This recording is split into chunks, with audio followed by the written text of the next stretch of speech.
அன்பான நண்பர்களே, தோழர்களே, இந்த அரங்கம் நிறைந்த ஒரு அவையில் என்னுடைய நாவல் இங்கே வெளியிடப்படுகிறதுங்கிறது உள்ளபடியே ஒரு எழுத்தாளன் என்கிற வகையில் மிகவும் ஒரு பெருமிதமும் பூரிப்பும் அடைகிறேன். நிச்சயமாக சொல்லணும்னா இது வேறு எந்த எழுத்தாளருக்கும் கிடைக்காத ஒரு அம்சம் அது. ஏன்னா இது சொந்த பிரச்சனையை பேசுகிறேன்னு யாரும் நினச்சிடணும். வரவேற்புரை இதை நான் பண்ணணும். இருந்தாலும் 1-2 வார்த்தைகளுடைய சொந்தமாக. ஏன்னா இப்போ ஒரு எழுத்தாளன் கதை எழுதி முடித்ததோடு செய்ய முடியாது. இதை கொண்டு போய் சேர்க்கறதுக்கு அவர் தான் எல்லா வேலையும் பார்க்கணும். அந்த வேலையும் பார்க்குறதுல இருக்கக்கூடிய சிக்கல்கள், சிரமங்கள் எல்லாம் தெரியும். ஆனால் இங்கே அது அப்படி தலைகீழாக எனக்கு எந்த வேலையுமே வைக்கலை. இது எனக்கு என்ன சொல்கிறதுனே புரியாத ஒரு விஷயம். அதாவது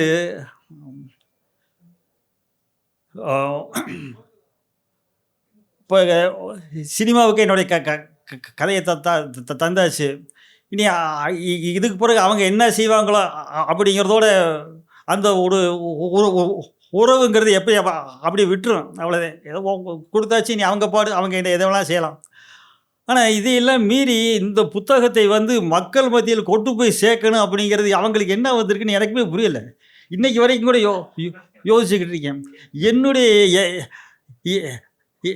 எழுத்தை பழனியப்பன் சார் எதுக்கு இப்படி இவ்வளவு பிரமாண்டப்படுத்துகிறாரு அப்படிங்கிறப்ப நான் ஏதோ கடவுள் நம்பிக்கைன்னு கூட ஏதோ ஒரு ஜென்மத்தில் என்னுடைய வரம் ஏதோ ஒரு இந்த மாதிரி பண்ணிக்கிட்டு இருக்கு. இது உண்மையிலே வார்த்தைகளுக்கு அப்பால் செய்ய வேண்டியது. நான் பின்னாடி பேசணும்னு நினச்சிக்கிறேன். திடீர்னு நீங்கள் வாட்டுக்கு வரவேற்பு பண்ணுக்கணுன்னே இப்போ கொஞ்சம் வண்டி எங்கிட்ட சுற்றிக்கிட்டு இருக்கு. எப்படி சுற்றுறதுன்னு தெரியாமல் போய்கிட்டு இருக்கு. நேரடியாக வர முடியல. இருந்தாலும் இப்போ கஷ்டப்பட்டு வந்துடுறேன். தொலைவில் இப்போ இவங்க குதிப்பி நாவல் பற்றி பழனியப்பன் தோழரும் நம்ம தோழர் வெங்கட் தோழரும் இது பண்ணியிருக்காங்க, வீடியோ பண்ணியிருக்காங்க. இதில் உங்களுக்கு எத்தனை பேருக்கு அதோடைய ஆழம் புரிஞ்சது அப்படிங்கிறது தெரியல. ஏன்னா இவங்க சமையல் கட்டிய உள்ளாளங்கள், அவங்களுடைய விம்மல்கள், விவசல்கள் இதெல்லாம் இப்போ ஆழமாக போய் பண்ணியிருக்காரு. நம்ம 1000 பேருக்கான சமையலத்தையும் பார்த்துருப்போம் அப்படின்னு சொல்லி இருக்கும்போது ஏதோ சொல்ல வர்றாங்க அப்படின்னு பார்த்தோன்னா ஒரு ஃபோக்கஸ் பண்ணிக்கிட்டே இருக்காங்க. இதில் நான் எழுத்தாளர் அப்படிங்கிற இடையில் 1-2 விஷயங்கள் ஒன்று மாத்திரம் லேசாக அப்படியே தூக்கிட்டு போயிட்டோம்னா. ஆனால் நிச்சயமாக இது இதுக்கு அப்பால் போட்டது, நாவலுக்கு அப்பால் போட்ட ஒரு விஷயத்தை போட்டால் உங்களுக்கு கொஞ்சம் சுவாரஸ்யமாக இருக்குது அந்த நாவலை வாசிக்கிறதுக்கு. இப்போ நான் இப்போ அந்த நாவலுடைய பாத்திரக்கடை வச்சு நடத்திக்கிட்டு இருக்கேன். கிட்டத்தட்ட ஒரு 10 வருஷம் 15 வருஷம் இப்போ நடத்துறதுனால அந்த மக்கள் பூரா நான் என்கிட்டதே உட்காந்துருப்பேங்க. அவங்களோட சேர்ந்துக்கிட்டே இருந்ததுனால அவங்களுடைய எல்லாமே வந்துடும். அவங்க பேச்சு, வழக்கு, மொழி அத்தனையும் போகும். இதில் ஒரு 2 சம்பவப்பட்டேன். ஒன்று இவங்க போகிற அந்த சமையல் தொழில் கூட நம்மளை அண்டித்தே இருப்பாங்க. நம்மளை அண்டின்னா இன்னொரு விஷயம், அவங்கள அண்டித்தே நான் இருக்கேன். அவங்க இல்லைன்னா என்னுடைய கடை இருக்காது. இப்போ உறுப்பினர்கள் இருந்தாத்தே சங்கத்துக்காக உறுப்பினர்கள் நம்ம எல்லாருமே நம்ம சங்கன்னு இருப்பாங்க. உறுப்பினர் அடிப்படையான விஷயம். அவை இல்லாட்டி அப்புறம் சங்கம் போகிறது. அதே மாதிரி அந்த என்கிட்ட வாடிக்கையாளர் அந்த பாத்திரம் எடுக்கிறவங்கிறது. ஆனால் இவங்க முதலாளின்ட்டு அப்பப்போ 100-50க்காக இது பண்ணிக்கிருப்பாங்க. இப்படி ஆளுகள் இருக்கிறவங்க ஒரு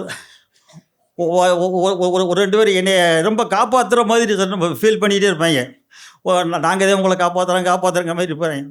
இப்படி இருக்கும்போது ஒருக்கா வந்து பாத்திரங்கள் வாடகைக்கு எடுத்துகிட்டு போய் சமையல் பண்ணிட்டு வந்துட்டார். வந்தாச்சுன்னா எனக்கு காசு வரல. என்ன முருகா ரூபாயை காணோம் அப்படிங்கும்போது, இவர் நல்ல சாப்பிட்டு வந்து சரக்கு அடிச்சுட்டு உட்காரு. அதை எப்படி ரூபா கொடுப்பார்? என்ன வந்திருக்கணுமே என்னாச்சு? நம்மள வரலையாப்பா, நீ மட்டும் சம்பளத்தை வாங்கிட்டு விட்டு எனக்கு வரலடான்னு போன போடுங்கண்ணே. அது என்ன வழக்கம் அப்படின்ட்டு அப்போ வந்து இந்த ரூபா காயின் ரூபா போட்டு போட்டு பேசினாதே இருக்கும். போட்டு என்ன ரூபா தரலையாம்ல அப்படின்னு அவர் என்ன சொல்லியிருக்காது இல்லை. இந்த வாட்டி தட்டாப்புட்டான்னு தண்ணி வேகத்தில் பேசினா நம்மளுக்கு என்னன்னா வாடிக்கையாளர் போயிடுவாங்க. இவன் பேசுகிற விதத்தில் நாளை பின்ன போயிருக்க மாதிரி விடப்பா நான் பார்த்து வாங்கிக்கிறேன் அப்படி அதை என்ன வாங்கிக்கிறது வைக்கிறேன். நான் நாளில் பார்த்துட்டு எடுத்துகிட்டு போனேன். ஒன்றே சும்மா விட மாட்டேன். இவரை நினச்சிட்டீங்களா கொண்டு வாடன்னு நான் ஒவ்வொரு காசாக போட்டுக்கிட்டே இருக்காது நிப்பாட்டிட்டேன். பாட்டேன் பாதி பேச்சில் நிப்பாட்டிட்டான். அவனை சும்மா விடக்கூடாது. வீட்டில் போய் பார்த்தேன்னு சரி விட்றான், நாளைக்கு காலையில் போவான், இப்போ வேணாம்டான்னு சொல்லிட்டு போட்டு மறுநாள் காலையில் பாபா போய் வாங்கிட்டு வந்துடும் அப்படின்னு 2 பேரும் போகிறோம். அப்போ வந்து போதையில் இல்லை, சரியா போய்கிட்டு இருக்கான். போய்கிட்டு இருக்கும்போது வாங்க அப்படின்னு கூப்பிட்டு போகிறேன். கூப்பிட்டு போனேன். அங்கே போய் உட்காந்த உடனே அப்போ கதவை தரோம். எனக்கு வேறு இந்த ஃபோன் வேறு பேசுனதில் என்ன நினச்சிருப்பாங்க, நான் இப்போ சொல்லி பேச வச்சு நினச்சிருப்பாங்க. இவனதே அனுப்பிச்சி விட்டு கூப்பிட்றா அப்படிங்கிறேன்.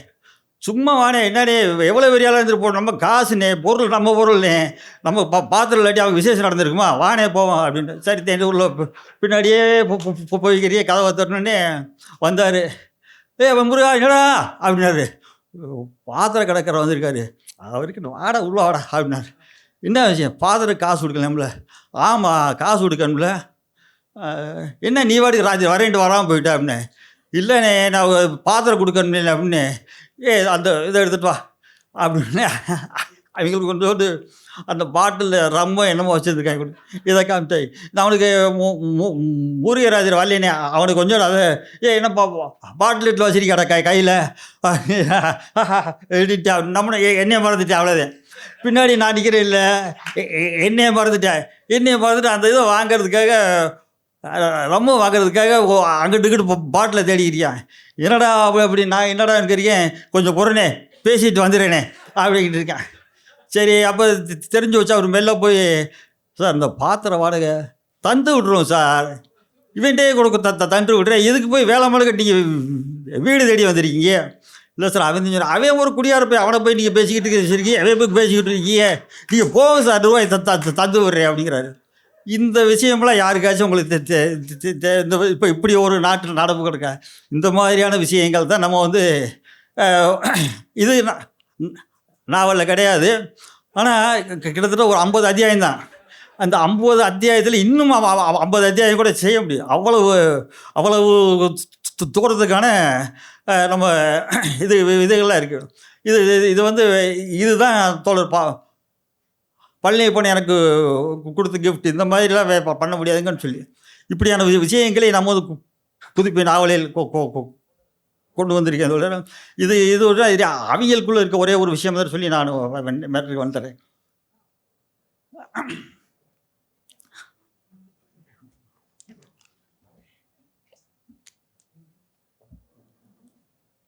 அதாவது சமையல் கலைஞர்கள் வந்து பல இதுகள் இருக்கலாம். அவங்க அது அப்படி அணவி இப்படி அணவி சொல்லி, ஆனால் அவங்களுடைய தொழில் இருக்கு பார்த்தீங்களா, தொழில் நேரத்தில் அவங்க வந்து என்றைக்குமே நீங்கள் சோடையே சொல்ல முடியாது. அவங்க அத்தனை பக்காவாக இருப்பாங்க. ஒருத்தனுக்கு ஒருத்தன் விட்டு கொடுக்கவே மாட்டாங்க. ஒருத்தனுக்கு 10 ரூபா இல்லை அப்படின்னு சொல்லினா 10 ரூபாய்க்காக 1000 ரூபா கந்துக்கு வாங்கிட்டு போய் அவனுக்கு 10 ரூபாயை கொடுப்பாங்க. இல்லைன்னு சொன்னது அதை நானே அதை அனுப்பிச்சிருக்கேன். 10 ரூபா ஒருத்தன் கேட்டேன், இல்லைடா போடா பொழுதுக்கு மட்டும் வந்தே போதப்பேன். அவன் போய் ஒரு நாள் போய் வாங்கிட்டு வந்து எனக்கு கொடுத்துட்டு இங்கே வந்து அழுத ஆரம்பிச்சிட்டான். உங்களால் எனக்கு 1000 ரூபா நட்டான். நீங்கள் வாட்டுங்க 10 ரூபாய்க்கு கொடுத்து விட்ருக்கலாம், அவன் காசே இல்லைன்னுங்கிறதுக்கேன். இவனுக்காக இப்போ நான் இப்போ 1000 ரூபா கந்துக்கு வாங்கிட்டு 10 ரூபா கொடுத்துருக்கேன். எது ஒரு பக்கம் போட்டு இப்படி ஒரு விஷயம். சமையல் ஒரு கல்யாண பந்தி கல்யாணமும் கீழே கல்யாணம் நடந்திருக்கு. மேலே பந்தி மேலே தளம் தாலி கட்டுற சத்தம் கேட்குது. வீட்டுக்காரர் அந்த ஃபங்க்ஷனுக்காரரு மேலே கீழே ஏறி இருக்காரு, நான் ரெடி ஆயிடுச்சான்னு இவங்க அந்த எல்லைக்கு உள்ள யாரையும் அனுப்ப மாட்டாங்க. இங்கே வீட்டு சமயக்கட்டில் உங்கள் வீட்டுக்காரமாக உள்ளே விட மாட்டாங்க. இங்கே என்ன உங்களுக்கு வேலை அப்படின்னு சொல்லுவாங்க. எதுனாலும் அப்படின்னு எட்டி நின்று பாருங்கன்னு சொல்லுவாங்க. அது வீட்டுக்காரமாக இருந்தாலும் சமயக்காரன் அதே உள்ளே என்ன செய்வாங்கிறது நமக்கு தெரியாது. ஆனால் உள்ளே மட்டும் விட மாட்டாங்க. உங்களுக்கு என்னென்ன வேணும், ஆளை மட்டும் மேலே ஏற்றுங்க, சப்ளை பாத்திரம். ஆமாப்பா எல்லாம் ரெடி ஆயிடுச்சோடனே எல்லாம் ரெடி பண்ணி வச்சுட்டாங்க. பூராமே தாலி ஏற்ற சத்தத்தை கேட்டோடனே வாளியை பூரா ரெடி பண்ணி வச்சு சாப்பாடு ஒரு வாளியே இல்லை எல்லாமே வாளியில் ரெடி பண்ணி போட்டுருவாங்க. அந்த நேரம் அங்கே இருக்கக்கூடிய சமையல்காரம்மாவுக்கு திடீர்னு கொஞ்சம் வேலை செஞ்சாச்சு. அடுத்து சப்ளைக்கு போனால் கொஞ்சம் ஏதாச்சும் ஒரு வாரம் சோறு போட்டுக்கலான்னப்போ, ஏப்பா ஒரு வாரம் சோறு சாப்பிட்டுக்கிறேன் அப்படின்னு விசேஷ வீட்டுக்காரனுக்கு போடாமல் நம்ம ஒரு வாய் கூட வைக்கக்கூடாது அப்படிங்கிறது பண்ணிவிடாங்க. அதெல்லாம் வேணாம், ஏதாச்சும் காப்பி தண்ணியை குடி இல்லாட்டி டீயை வாங்கிட்டு சொல்கிறேன் அப்படின்னு இந்த அம்மாவுக்கு பசி தாங்க மாட்டாமல் ஒரு கப்பில் சோத்தள்ளி போட்டு சாம்பாரை ஊற்றி சாப்பிட்டு, என்னடா பாவிலா அப்படிங்குது, என்னடா உப்பா கிடக்கு அப்படிங்குது. உப்பா அப்படி என்னடா அப்படின்னு அப்புறம் ரசத்தை ஊற்றி பார்க்குது, அப்பயும் உப்பு. மோரை ஊற்றி பார்க்குது, அப்பயும் உப்பு. என்னடா ஆள் உரம் மேலே வர போகிறேன் சமையல் உப்பா கிடக்கடன்னு அப்படி அந்த சமையல் டீமே பதவி வதைக்குது. அங்கே டவுன் கொட்டிட்டாங்க. மேலே ஆள் வந்துடுவாங்கன்ட்டு வந்துடுவாங்க. இவங்க அப்படியே படன்னு பார்த்தீங்க. சப்ளையருக்கு உரம் வாளியை தூக்கி ரெடி ஆகிட்டாங்க. ஒருத்தன் அந்த மேட்டு விரிக்க போயிட்டான், தண்ணி வைக்க போயிட்டாங்க. இப்போ இது அடுத்து 10 நிமிஷந்தேன். இதில் 10 நிமிஷத்தில் பந்தி பரிமாறப்படுகிறது. அது எப்படிங்கிறது தான் அந்த சமையல் கலைஞருடைய வேலை நுட்பம். இதுக்கும் அந்த சமையல் கலைஞர்கள் மிக தயாராக இருந்து 10 நிமிஷத்தில் அத்தனை பேருக்கும் எந்த விதமான உப்பே இல்லாத சரியான சுவையான சாப்பாட்டை செஞ்சு கொடுக்குறாங்க. அதை அது நாவலில் கிடையாது, அது ஒரு சிறுகதையாக எழுதி ஆனந்த விகடனில் வந்துச்சு. அது உறவு பாருச்சு. இப்படி இந்த மாதிரியான விஷயங்கள் தான் நீங்கள் இப்போ வாங்க போகிற குதிப்பு நாவலில் இருக்கக்கூடிய விஷயம். இந்த நாவலின் வெளியீட்டு விழாவிற்காக இங்கே முன்னோடி மீடியாவின் அழைப்பின் பேரில் குறிப்பாக எங்களது இஷ்டத்துமான தோழர் கரு பழனியப்பன் அழைப்பின் பேரில் இங்கே வந்திருக்கக்கூடிய உங்கள் அத்தனை பேரையும் தனிப்பட்ட ரீதியில் என்னுடைய நெஞ்சார உங்களுடைய வரவேற்றுக் கொள்கிறேன். ஏன்னா இது எல்லாருமே வந்திருக்கீங்க.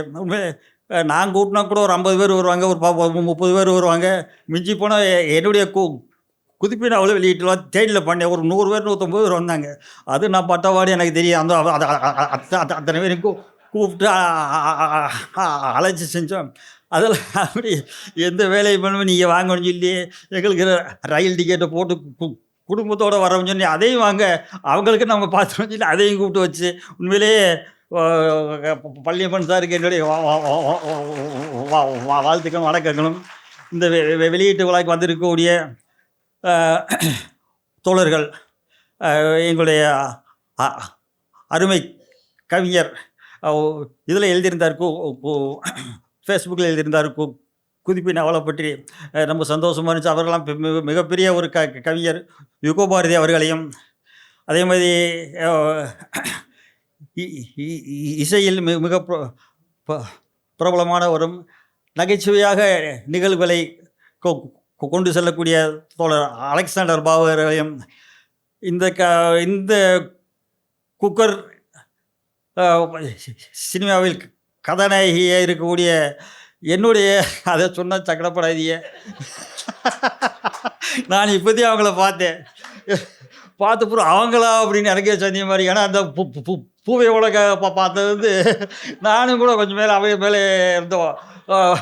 ஒரு சின்ன ஒரு கிரேஸில் வந்துருந்து அப்படி வேணால் அந்த மாதிரி அவங்களுடைய துடிப்பான பட அந்த படத்துலையே ஒரு பட்டாசு மாதிரி அவங்க தான் இருப்பாங்க. அவங்க இந்த இதில் கதாநாயகர் இப்போத்தே ஒரு 5 நிமிஷத்துக்கு முன்னே சொன்னாங்க, சங்கீதா அவர்கள் நடிகை திரைக்கலைஞர் சங்கீதா அவர்களையும்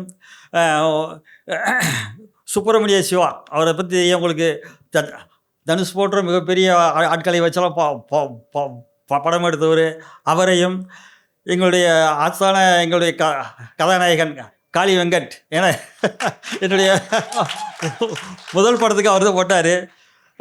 அவர்களையும் வந்துடுவார். தன்னுடைய அமீர் சார் அவர் பருத்தி வீரன் பண்ணவர், அவரை பற்றி அவங்க தெரியாமல அவருக்கும், அது மட்டும் இல்லாமல் என்னுடைய அழைப்பை ஏற்று இங்கே வந்திருக்கக்கூடிய தமிழ்நாடு முற்போக்கு கலைஞர் சங்கத்துடைய சென்னை மாவட்ட குழு தோழர்களுக்கும் என்னுடைய பிரியத்திற்கும் பவா செல்லத்துறை அவர்கிட்ட ஃபோன் போட்டு சொன்னேன், நீங்கள் சொல்லவே வேணாங்க அமுத்துற, நான் கரெக்டாக அன்றைக்கி வந்து நானும் இன்னொருத்தர் கூட வந்துடுவோம்னார். அவர் இன்னும் பல தோழர்கள் இருக்கீங்க, மனோபல சித்ராலட்சுமண ஐயா அவர்கள்லாம் உண்மையில் நேற்று அந்த பாரதி ராஜா பற்றி பல பேரை பற்றி பேட்டி எடுத்துருக்கிறது, நிறைய விஷயங்களை வாங்கிக்கிட்டே இருக்கோம். இன்னும் எல்லாரையும் இப்போ ஃபேஸ்புக்கில் இதுலாம் பார்த்துருக்கேன். ஆனால் ஒவ்வொருத்தர் பேர் இந்த இவரெலாம் இந்த கொட்டடிச்சிக்கிட்டே இருப்பார், அவர் என் பேரெல்லாம் எனக்கு இல்லை அப்படி சொல்லுது.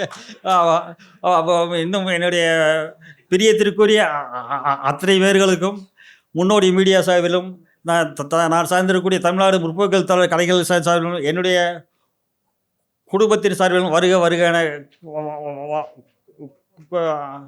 வரவேற்று என்னுடைய உரையை முடிக்கிறேன். நன்றி தோழர்களே.